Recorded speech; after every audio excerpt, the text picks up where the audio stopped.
Hey, this is Kenneth A. Finnan. It's my job to get you best this Series 7 exam and the SIE exam. A lot of people have problems with riskless principal versus net basis. So we're going to go through principal, we're going to go through riskless principal, we're going to go through net basis. A lot of different things to get through here. So let's get into it. Don't forget to like, subscribe, and share this shit. Time for school. Okay, so let's get into this shit. When you do trades, there's two ways a broker-dealer can do trades. Agency, where there's just a middleman. So remember, ABC, agent, broker, commission. A, B, C, agent, broker, commission. Okay, that is acting as an agent. So if you go to buy a house or something, I'm using an analogy. I try to use analogies all the time. If you go to buy a house, you're not buying the house from the realtor. The realtor, she's trying to find a seller for you. She's acting as an agent. She's a middleman, middle person, right? Middle woman, whatever. You say, I want to buy a house. These are what I want. She's going to find a person who's selling a house that is like that, and they will sell it to you. That person will sell it to you. You will buy it from that person, not the agent. The agent will just facilitate it, and they charge you commission. They act as a broker. Agent, broker, commission. Same thing in broker dealers. I call up, I want to buy shares at 50. They will go take my order, they take my little order, and go over there and say, we're going to buy shares at 50 for Ken. They will buy it at 50 or better, hopefully, and then they will charge me a commission, no more than 5%, because that's a guideline. In reality, anything over 3% is probably a problem, but 5% is the guideline that if it's more than that, we get in trouble. So again, agent is just a middle person, right? So there you're giving them an order to buy. They take it and they find a seller for you, and boom, they sell it to you. However, the other side of this is acting as a principal, acting as a dealer, a market maker. All those things kind of go together. Go together. I can't speak. PDM, principal, dealer, markup. So A, B, C, agent, broker, commission, PDM, principal, dealer, markup. We have to do this stuff to get to the rest of the stuff.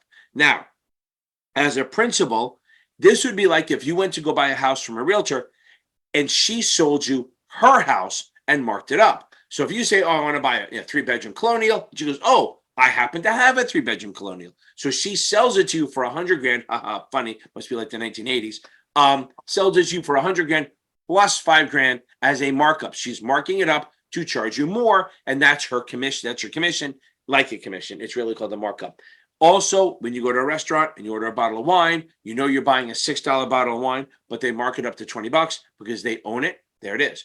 Now that's principal. So again, if you're doing it on the broker-dealer side, it's this way. I give you an order to buy stock at 50. You go, ooh, I own it already. As a broker-dealer, we own it. We're going to sell it to you at $50 and charge you a markup, like, $1 or something like that. So you're going to see that you bought it for 50 and you paid $1 markup.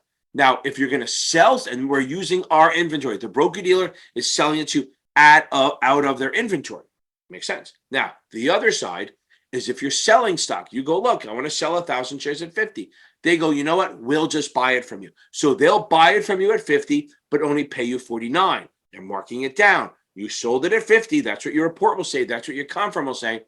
But it also say you have a markdown of $1. So you're really only getting 49. That would be your proceeds. And when you bought it, it'd be your cost basis. Ooh, connecting shit. Now, so again, when you buy stock and pay a commission or markup, the total is your cost basis. So when you buy stock at 50 and you pay a $1 commission or markup, your cost basis is 51.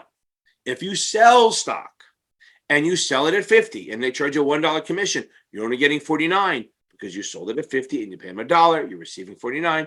That's your proceeds. If you sell it at 50 and they do it as a principal, they're going to pay you 49 because they're going to buy it from you at 50 minus a $1 markdown, okay? Because sellers get a markdown, buyers get a markup. They're going to pay you 49. You're going to receive 49. That's your proceeds. So again, when you buy, it's cost basis. When you sell, it's cost basis. Oh my God, I'm an idiot. Remember, when you buy, it's cost basis. When you sell, it's proceeds. Okay, now that's principal. Now here's the thing. When they own the stock or they're short it because they're doing it as a position, that's called position trading, they have risk. Stocks go up, stocks go down. If I undo this, you're going to see some of the stocks maybe, right? If I take this off, maybe while I'm talking, you will see that I no longer have. You might see, oh, there it is, some stocks. These stocks go up and down all day long. So they go up and down. See, NVIDIA's down. So if they were long NVIDIA, they would be losing money. If they're short, they'd be making money maybe. So they have risk. So when broker dealers hold positions to do trades for customers, there is risk that the stock could go up or down and they can lose money. So this is what happens with a riskless principle. Okay, so here's an example of riskless principle. Remember I said before, if a firm owns the shares on their own and just holds them either short or long, then they have risk that the stock goes up or down, and they either make or lose money based on their position and what happens. However, with riskless principle, this is the way it goes. They don't take a position until they get an order. So they don't have risk. They know my orders, they're supporting it. I give my broker dealer an order to buy 1,000 shares of Microsoft. They go out and buy, Microsoft's trading at 412. I'll put it up here. They go out and buy the Microsoft at 412. So the broker dealer, we'll call them Dewey, Cheatham and Howe, buys 1,000 shares at 412. Now that shows up on the ticker tape. That gets reported. They call it the tape. Buys 1,000 shares at 412. And it shows up on the tape. It's reported as a trade. So everyone knows, if you watch CNBC, that ticker tape that goes across the bottom, that's the tape. It gets reported. So then they buy it at 412. And then Dewey, Cheatham and Howe turns around and sells it at, I'll say 413. So I'm a small markup, 413 to me. So they're going to sell it to me at 413. Now that doesn't get shown. Okay. I did it and I bought it. So I paid $413. That's really 412 with a $1 markup. Okay. So that's what they're doing. Let me put dollars on, make it look good. Make it look sweet. So that's a markup. That's riskless principle, because the firm bought the shares knowing my order's there, so they don't have risk. They know they could sell it to me at the market and they're not going to lose money. So again, I give them an order, they buy it in the market, they turn around and sell it to me at my price plus a markup. So I really paid 413, which is 412 plus a markup. And on the confirmation, they have to disclose the markup. They have to, and they have to base it on that. Now, let me go into one quick thing on this. So if you see that the market is, the bid is 411 and offered at 412, right? So 12. So that's the market. 411 bid, 412. When they do the markup, they have to do it based on the offer. So if somebody's buying, they do the markup, how much they charge me based on the offer. So 412 is where I could have bought it. They bought it there, sold it to me at 413, charge a $1 markup. If there was seller, it would be based on this. So they would have bought it from me at like 410, it would have been 411. Let's show it. I give them an order to sell 1,000 shares of Microsoft. I don't have a price. They will then sell it at 411. And they're now short.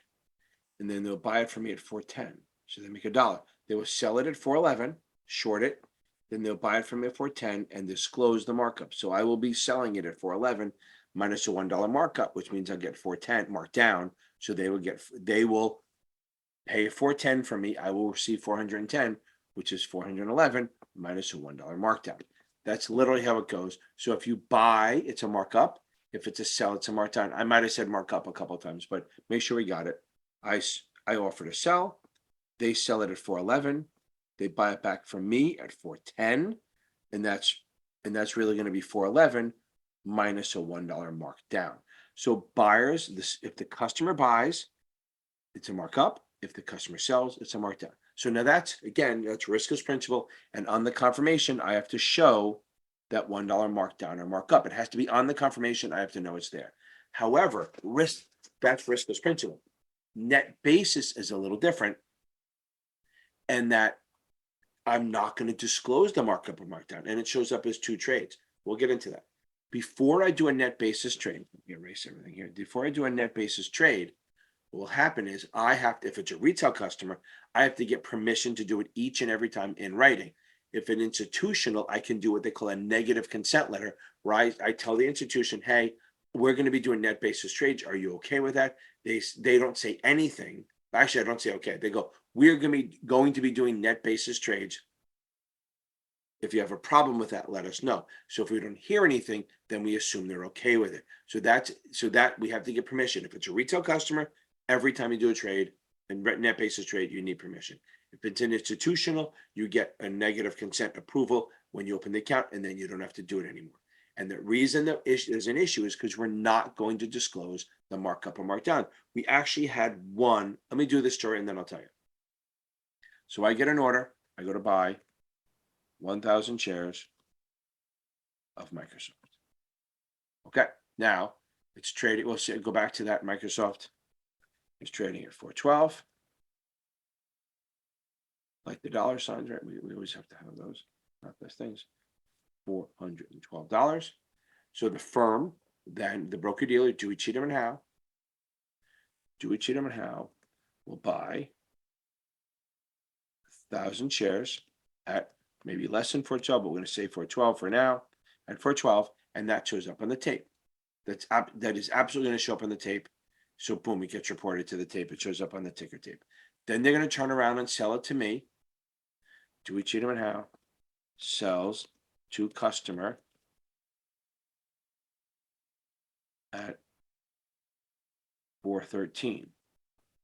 Now here, and that is also, that shows up as a trade also. So that's a second trade that shows up. So risk as principal, one trade shows up. On a net basis, both trades show up. So they're going to buy it at 412, sell it to me at 413, and they will not disclose anything. So that's the thing. That all I will know is that I bought it at a net price of 413. I won't know anything. They made $1 profit. It's not really considered a markup, even though it is. It's considered a profit because they bought it at 412, sold at 413. They just tell me I bought it at 413. And if I'm a savvy investor, I will realize what happened, which is fine. I built that in. I knew it was going to be. I mean, literally no difference, except for I don't disclose it. That's why you need that permission ahead of time, because it's ripe for fraud, because you can maybe not tell them. So the story here is that when I was at GFI, I was running the one of these desks, and we had Goldman. Goldman had a trader. I guess one of their portfolio managers had a mandate or an edict that he could not pay commissions or markup markdowns. I think they did it so he would do all his trading in-house at Goldman. But there's always loopholes, right? Life will find a way. So we said we can do net basis trades. So literally he would go buy shares of Microsoft at 413 from us. We knew that was 412 plus a $1 markup. He sort of knew it was, but it didn't show up on the tape as that. On his blotter, it would show up as he bought 1,000 shares at 413 within $1 of where it was trading. So they didn't care. They didn't know, I guess. He wasn't fraud. It was a loophole and he used it. But the point was, that's why people do it, because they can't pay markup, markdowns, and stuff like that. So again, risk is principal. We take the order, we buy it. When we have an order, then we sell it back to the customer and we disclose the markup. One trade on the tape. If it's net basis, same thing. We buy it at a price, we turn around and sell it to the customer at a higher price. That's a profit. Two trades show up. Now, in reality, with the net basis, we could have already owned the shares. We could have owned them for weeks or days or whatever, and we just sell them at a little bit higher than the last sale, build in our markup, which is not really markup, it's a profit, and we don't say anything, and they buy it at 413. Really, no difference, but there it is. Guys, if you like what I'm doing, please hit like, subscribe, and share this shit. And don't forget to check me out every Tuesday and Thursday night on the Tube of You, 8:30 p.m. Eastern. We do a live Q&A, lots of fun. And we're out of here.